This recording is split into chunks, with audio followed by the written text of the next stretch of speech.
అవతల బుద్ధ చదువుతున్నావు. ఇలా మున్సిపల్ ఎలక్షన్ వచ్చినాయి. మున్సిపల్ ఎలక్షన్ రాగానే ఇవి గుర్తుకొస్తున్నాయి. నీకు ఫోన్ ట్యాపింగ్ గుర్తుకొస్తున్నాయి. చేసిన పనులు గుర్తుస్తలేవు. కేసీఆర్ గా చేసిన పనులు గుర్తుకొస్తలేవా? ఈ ఫోన్ ట్యాపింగ్ వల్ల ఏం సాధిస్తావు నువ్వు?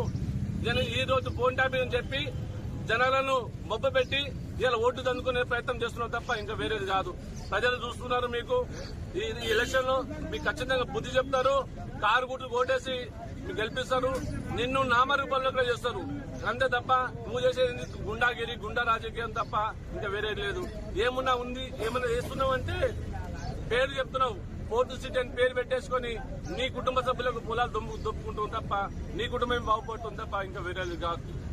దయచేసి ప్రజలందరికీ చెప్పాల్సిన అవసరం ఏమన్నా ఉందంటే, ఖచ్చితంగా వచ్చే గవర్నమెంట్ బీఆర్ఎస్ పార్టీ గవర్నమెంట్ రేపు వచ్చేది కూడా బీఆర్ఎస్ పార్టీ గెలుస్తుంది కాబట్టి ఈ మోసపూరిత రాజకీయాలు చేయకూడదని చెప్పేసుకుని ఇలా ముఖ్యమంత్రి గారిని కోరుకుంటున్నాం.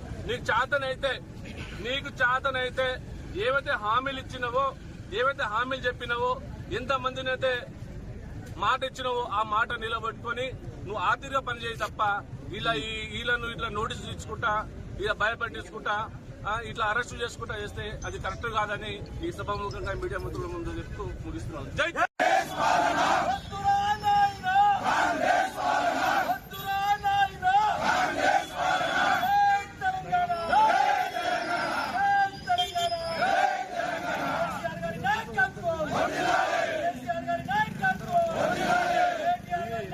Gracias.